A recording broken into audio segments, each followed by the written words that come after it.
दरम्यान मराठा आरक्षणासंदर्भात मुख्यमंत्री आज उत्तर देतील असं वाटत नसल्याचं अशोक चव्हाणांनी म्हटलेलं आहे। अशोक चव्हाणांशी संवाद साधलेला आहे आमचे प्रतिनिधी वेदांत नेब यांनी। आपल्यासोबत अशोक चव्हाण आहेत।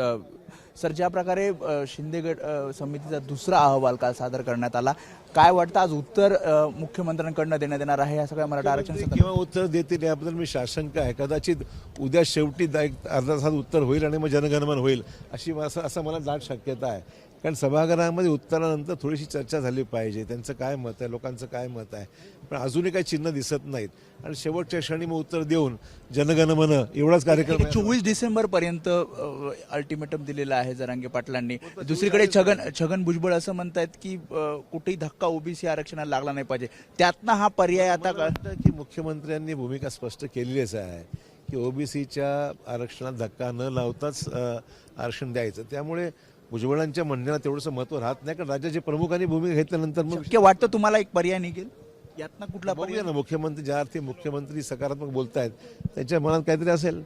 त्यामुळे होते अशोक चव्हाण, त्यांचं असं म्हणणं आहे की ज्या प्रकारे सकारात्मक मुख्यमंत्री मराठा आरक्षणासंदर्भात बोलतात तर त्यांच्या मनात नेमकं काय आहे हे खरं तर उत्तरात कळेल। आणि त्यांचं असं म्हणणं आहे की मुख्यमंत्री या संदर्भात आजच उत्तर देतील याबद्दल साशंकता अशोक चव्हाण व्यक्त करतात। कॅमेरामॅन दीपेश महाजनसह मी वेदांत नेब, एबीपी माझा, नागपूर।